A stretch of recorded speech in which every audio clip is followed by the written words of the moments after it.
unjust law should be ignored by all. These complaints should be dismissed as a matter of law. By way of offer of proof, the defense submits the following.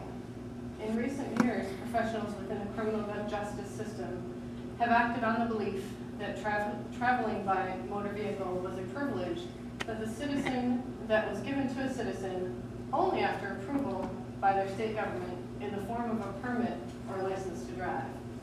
In other words, the individual must be granted the privilege before his use of the state highways was considered legal. Legislators, police officers, and court officials are now becoming aware that there are court decisions that disprove the belief that driving is a privilege and therefore requires government approval in the form of a license. Chicago Motor Coach v. Chicago.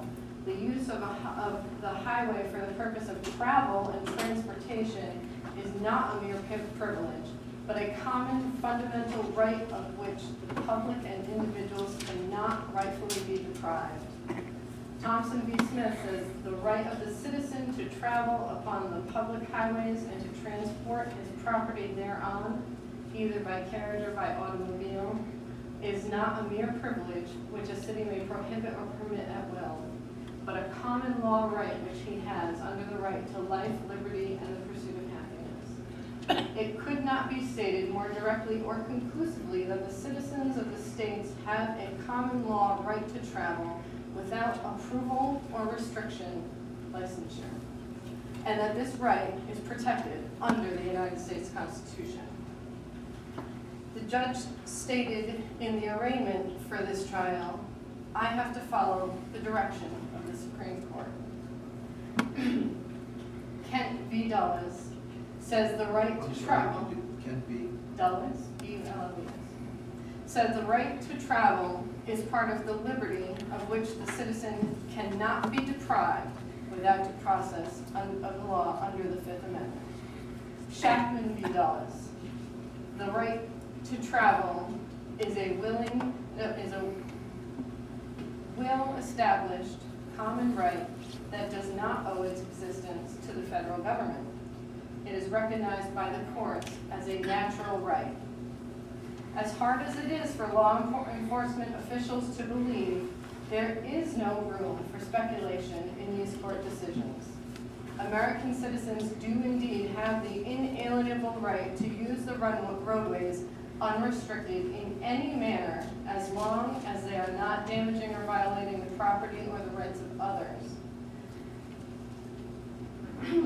Government, in requiring we the people to obtain driver's licenses and to accept vehicle inspections and DUI, DWI roadblocks without question, is restricting and therefore violating the people's common law right to travel. Is this a new legal interpretation of this subject? Apparently not.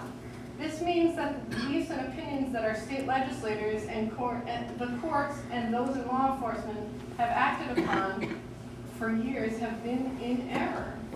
Researchers armed with actual facts state that the case law is overwhelming in determining that to restrict the movement of the individual in the free exercise of his right to travel is a serious breach of these freedoms secured by the United States Constitution and by most state constitutions.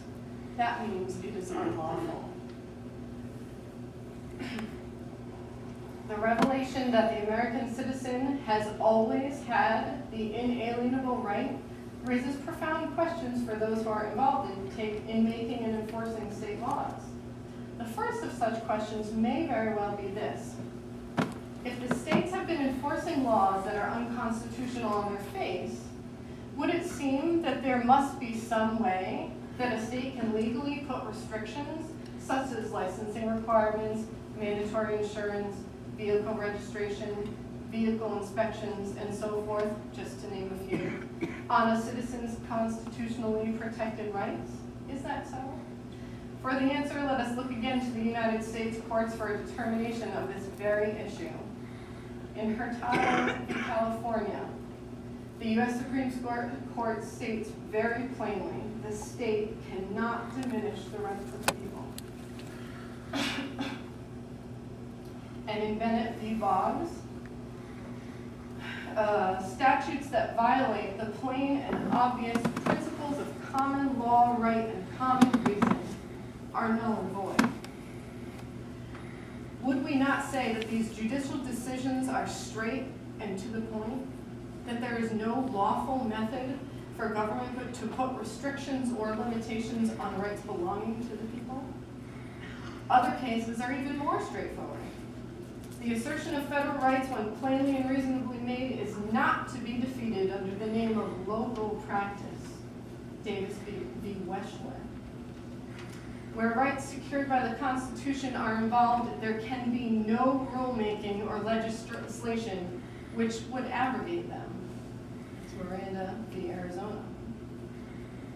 The claim and exercise of a constitutional right cannot be converted into a crime. That's Miller v. U.S. There can be no sanction or penalty imposed upon one because of this exercise of constitutional rights. Scherer v. Cullen.